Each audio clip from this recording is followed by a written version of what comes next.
Coming up next, I'm giving y'all this prison story about the time one of my homies named Biggs had to teach a cheater a big lesson. Stay tuned to the Jersey Street Corner Prison Talk Show. It's JS Corner from the prison story massacres. I be telling stories about the pushers and the traffickers, trying to keep the YNs away from the bandits. Don't eat the honey bun, don't drink the coke, don't become another victim or the butt of a joke. Don't close both eyes when you sleep or get choked. When you go to the mess hall, sit with your team, cause if you sit with some punk boy, you can get seen. Then you Man, now watch out. Get out the way. I don't even care no more. Dude, next time I catch you cheating in the card game, I'ma break your fingers. You hear me? I'ma break your fingers, then I'ma break your face. Now move. What up, what up, what up? We are back. Who am I? Jersey Street Corner, and this is the Prison Talk Show, people. So let's get into it. Now today I got a crazy one for you. And as you can probably already imagine, it involves gambling. Now, in prison, betting and gambling is probably one of the worst things you could ever do. I don't care if you was good at it on the streets, just don't get involved. And there's many reasons. I'm going to tell you why. One reason, even if you win, the person that you beat might feel some type of way. And now you might have to defend commissary that you rightfully just won. But they don't care nothing about that. They just want their stuff back. And they willing to go up top on you for it. Number two, well, it leads to a lot of arguments, people. Arguments that can be prevented if you were just not doing what you're doing. Now, if you want to play a game of cards or a game of dice, a friendly game with no wager on the line, that's cool. Go ahead. But when you start putting money on the line, real emotions get into that game. Now, every win hits your opponent harder. Every loss hits you harder. And you have no choice but to show those emotions. However you decide to go about that. And a lot of times, people, it ends up very, very violent. So, if you're in prison and somebody asks you if you want to play a game of 21 or you want to play a game of, Big Whist or whatever have you, whatever game that you might know how to play. It could be I Declare War. But when you start putting money on the line, be prepared for what comes with that. Now, that in itself is one big issue with, playing games in prison. But another big issue, people, is cheating. If you are a known cheater, first of all, eventually you're going to get banned from all the games. Once people get on to your, shenanigans, they're going to ban you from the games, period.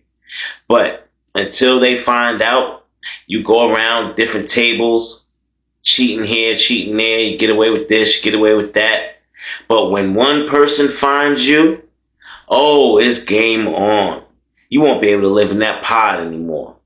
You'll be happy if they put you in lockup in a cell by yourself, because the whole prison gonna hear your story and they gonna want to get a piece of you. Don't nobody like cheaters. Now, if you're gonna be a cheater, you better be a damn good one, because once somebody finds out and catches you in the act, anything is fair game. You don't know what they fitting to do to you. So, if you're gonna cheat, you better cheat like it's your last game. Because when some of these guys catch you, the consequences get pretty bad. Now, I'm not just talking about beatdowns. There's a number of many punishments that have been inflicted upon inmates that cheat in the prison. Some of them are too graphic to even mention on YouTube. But I will get into a few of them. Y'all just stay with me, y'all. keep on listening, y'all. We're going to get this work in. Y'all going to get this work. Now, this story is going to be about my homeboy Biggs and a guy named G5. We all used to play cards together in the prison. And what we had going on was kind of like a championship. So it started off with teams. And then eventually, when it's down to the last few teams, the teams had to split up and play solo until it was down to the last few people. And then you getting solo matches in all the way down to the end. So that's the kind of thing that we had going on for fun. We needed something to do up in there. But like I said, people, if you really ain't about that life, I don't advise you getting involved. Now, that all includes, who you got behind you, who your people are, everything. If you win and they know you got a lot of people behind you, a whole crew, this and that, ain't nobody gonna try nothing. But if you win and you just a small time guy up in there, just making your rounds, oh nah, somebody might try you for that commissary back. They might try not to pay you because they think they don't have to. And that's when you gotta administer prison justice. Quick slash, smack, punch, in public. These are when you display public violence. Yeah. But that's a whole nother video. And I'm going to get into that. I'm going to get into that with y'all, but not right now. So, G5, he was making his way up the ranks, playing cards, and he winning. His name circulating through the pod, through the whole prison. He winning. He doing his thing. Dude stacking commissary, and he just killing the game. Now, a lot of times, y'all, things ain't always what they seem. Supposedly, G5 was an experienced card dealer and player. And I guess you could say he had tricks up his sleeve. Now, nobody would possibly know that this guy is on some funny business. When they seen him, he looked like a regular, hood guy. Nobody would know that he had a skill, a hidden skill that I guess was the reason why he was winning so many matches. He was out there cheating, y'all. And it couldn't be proven. But everybody knew it. They couldn't prove it, though, because they couldn't see him. G5 was faster than the eye when it came to those cards. He knew how to maneuver. He knew how to do a lot of crazy things. But all it takes is for one person to catch you. Just one. And once you get caught, the amount of winnings that you received, that's immediately up for grabs. That means that you tricked us out of all of our stuff. Now we need it back. So once one person figures out that, G5 on funny timing, you gotta check that dude. You gotta check that dude real good. You gotta watch him like a hawk. Cause if you give him the chance, he gonna rob y'all. He gonna rob y'all blind because he cheating, y'all. He cheating. And that's what some of the people that lost their money coming back telling the other players that haven't played them yet. People that got kicked out of the championship. They're like, yo, that dude cheating. I'm telling y'all. I'm trying to tell y'all. Watch him, yo. Watch him. He ain't playing fair. So, now G5 hadn't played any, I guess you could say, real guys thus far. But pretty soon, he was about to bump into my homie Biggs. And Biggs, not only was he a blood, but he was really, really big. And he wasn't going to play no games with him. G5 didn't know what he had coming. Because Biggs is on point. He's scoping him out like an eagle. Yeah, every move, every finger flick, every flip of the wrist. He watching.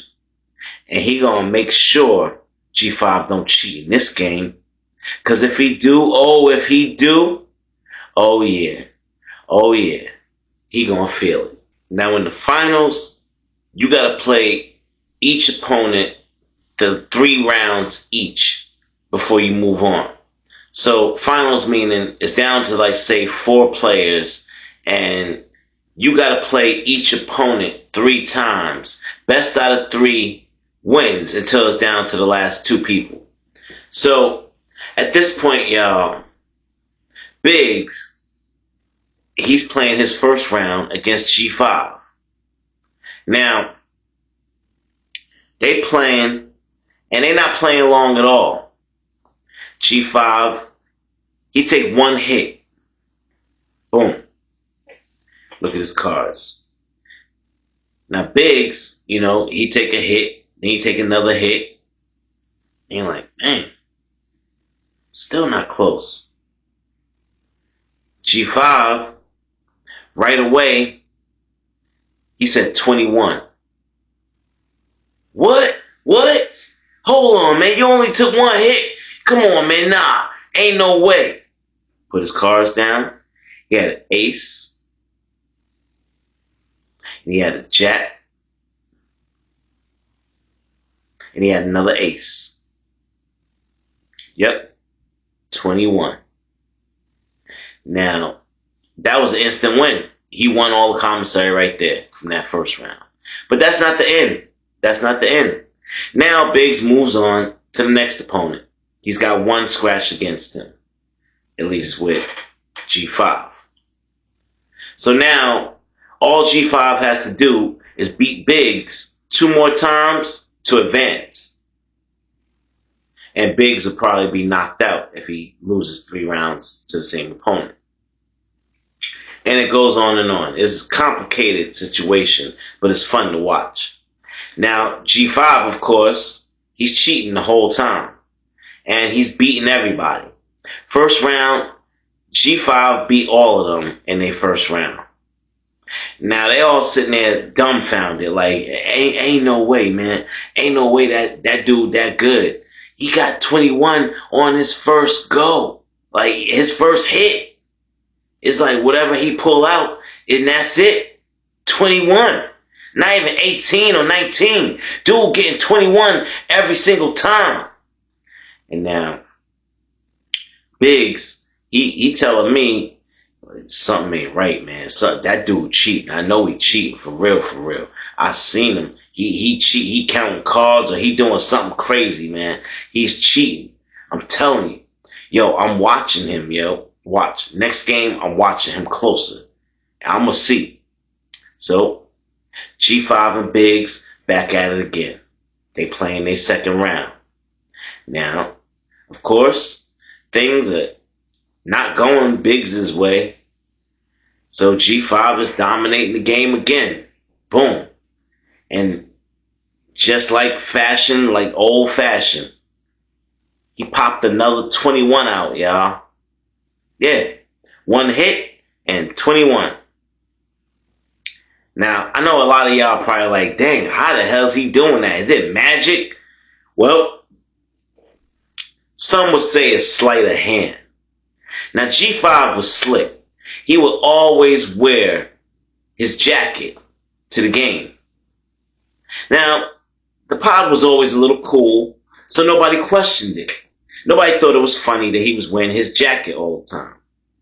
But he would always wear his jacket. And G5, let's just say his gift was sleight of hand. That's actually what he was locked up for, being a thief on the streets. He was switching diamonds with regular moissanite. He would go to jewelers, ask them to see their joints, and switch it real quick until he got caught. Now, 1 round left. He done beat Biggs twice. And he's moving on to beat the other opponents twice as well. And nobody's happy about it. And I know a lot of y'all like, well, ain't it a fair game? Can't anybody win? Why everybody all mad? Well, everybody has the same suspicion, y'all. The guy has to be cheating. Ain't no way he's just flawlessly winning like this. So, It will come back around again, y'all. And it's time for him to play Biggs one last time. And Biggs is steaming mad. Biggs is determined to get to the bottom of this situation. And let me tell you something, people. Even if they didn't get to the bottom of the situation, it was going to be a problem. A big problem. Well, I'm going to cut to the chase, y'all, and fast forward just a little bit for y'all. G5 won that third round with Biggs. And now you know Biggs is steaming mad. He just got kicked out of the tournament by a cheater. So when he threw his cards down and it was another 21, Biggs wasn't having it. Let's just say the card game got put on hold. Biggs got up from his seat and said, "Oh, heck nah, man, nah, get that dude, man. We gotta search him, man. It's something ain't going right with him, man. Nah, there ain't no way in hell." So Biggs went after him. Now, G5 tried to get up and bounce real quick. Took whatever commissary he wanted to try to skate off. Now everybody looking at him like, "Damn, what you scared for? If you ain't doing nothing crazy, what you worried about? What you running for?"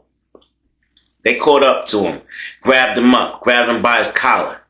And like, "Why you always wearing this jacket, man? Why you always wearing this jacket?" And they start roughing him up a little bit and shaking him up and stuff. And lo and behold, 3 cards fall out of his sleeve on the floor. Yeah. G5 had been switching the cards the whole time. He always kept a set of 21 in his sleeve. So as soon as he got his cards, he'd make some maneuver and switch them out real quick, and you would never know the difference because they up under his sleeves. And he kept doing that through the whole tournament, y'all. Now you know everybody is fuming mad when they see those cards drop out. Everybody know, "Oh, he got me. Oh, he got me." So he was cheating when we played. Can you imagine the amount of people that want to get back for their commissary? Well, Biggs wasn't playing. And he said, "The next time I catch this dude cheating, I'm going to do something bad to him." He grabbed him up. He dragged him back to the bathroom stall, y'all. And he had somebody help him hold him down. He started breaking his fingers, y'all, stomping on his hands. "Bah, bah, bah. You ever, bah, you ain't gonna use them hands again. I bet you won't use them hands again to cheat." Broke both of his hands, y'all. They said G5 couldn't even wipe his ass right. He over there like, he all messed up. G5 could barely eat. He had to just dive face first into his food. Because he couldn't do nothing with those hands for a couple of weeks. Yeah. They had to put G5 in a cell by himself. Because not only was he vulnerable now to all the other inmates, but he couldn't do nothing. He wasn't even worth nothing to the prison no more. He couldn't work. He couldn't even make 25 cents a day in the prison. So when you bad off like that, they just shun you. They forget about you. They'll throw you in lockup and wait for you to get better. Yeah, because Master can't crack that whip if you can't work. And that's what prison is, a big workhouse. They had us in there working damn near for free, people. It's a form of slavery. But you know what? When you leave that place, you got the choice whether you go back or not. So people, if you love your freedom, if you don't like nobody telling you what to do, when to eat, when to sleep, if you don't like nobody stealing out of your locker, if you don't like people in your face telling you what you gonna do or else, stay your ass home. Don't go to prison, y'all. And that message is mainly for my YNs. But there are some older people that need to hear that message as well. Don't commit the crime if you can't do the time. Yeah, y'all heard it before. Don't slip up. 5 minutes of pleasure, and that whether that be stealing, taking stuff from people personally, but 5 minutes will get you 20 years. Y'all ain't hearing me though. Y'all gonna still go out there and y'all gonna try it. And one day, some of y'all, somebody watching this video might just be in a cell one day thinking to themselves, damn, that dude Corner was right. This shit crazy. I ain't never wanna be here. I gotta do better next time. Yeah, you gotta do better next time. But what if there's no next time, YN? What if there is no next time? Listen, that was just a quick story about one of my homies. I just wanted to share that with y'all, and I hope y'all got something out of it. I hope you understood the message, people. As usual, this was the Jersey Street Corner Prison Talk Show. Make sure you like, subscribe, share the video, hype the video. I am your boy, Jersey Street Corner. And with that, I'm out.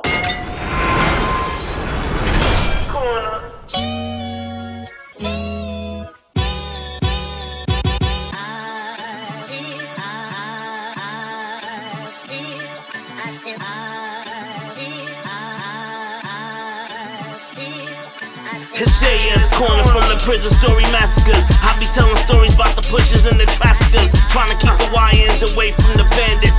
Don't eat the honey bun, don't drink the coke, don't become another victim or the butt of a joke. Don't close both eyes when you sleep or get choked. When you go to the mess hall, sit with your team, cause if you sit with some punk boy, you can get seen, then you can get dealt with. Prison justice like you never felt it. I be taking y'all back to stories of the helpless. That lava I spit, get your boys' stories melted. I spit about prison justice cause I dealt it. And you a real hater if you can't respect it. All that bullshit, yeah, I'm here to check that. Any confrontation, I'ma show up. Bet that. You a real hater, I'm here to address that. When it comes to storytelling, I'm the best at. You a